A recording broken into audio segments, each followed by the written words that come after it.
This is our prototype. As you can see, it's a web application where you can either improve an existing cover letter or create a new one, which you're going to do. So now there are 6 steps, as you can see here in this progress bar, and the first one is a design. You'll always get a little description about what you have to do. In this case, we have to choose a design layout with these directional buttons, and we can also import new layouts, for example, from Microsoft Word. The next step is then the About Me page, where you have to fill in some of your personal information like your name, your address, or your education. You can also add new brackets with these pluses, and you can add dates by clicking these calendar symbols. You can also add skills, and if you have any trouble identifying them, you can click this Get Help button, and an AI chatbot will help you identify your skills.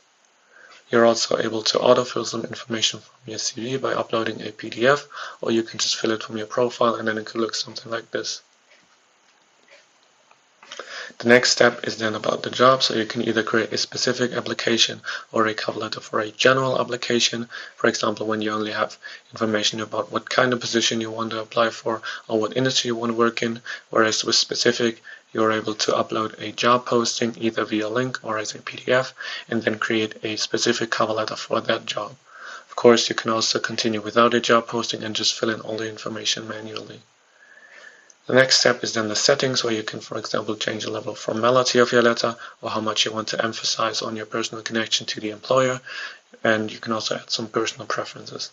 You can directly influence the content of the cover letter by editing these paragraphs. So there are standard paragraphs, but you can also add new paragraphs, remove them, or just rearrange them, and then you can specify what these paragraphs should definitely include inside these brackets.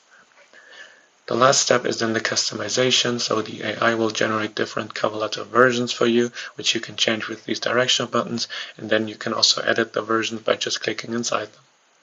You can also go back to changing the design just like in the beginning. You can then finish and export your cover letter as a text file or as a PDF file, and you can also create another cover letter which sends you back to step 3 about the job, with the idea behind this being that you can now upload another job posting and create a cover letter for a different job. If you already have a cover letter, you can also improve it, and then you have to upload a cover letter either from your PC or you can just edit from the profile if you've already generated it with this AI tool. You can also specify the improvements you want to be made, for example, the grammar. Afterwards, you're sent back through all the steps, and the information from your cover letter is auto-filled, so you can edit and customize it to your liking.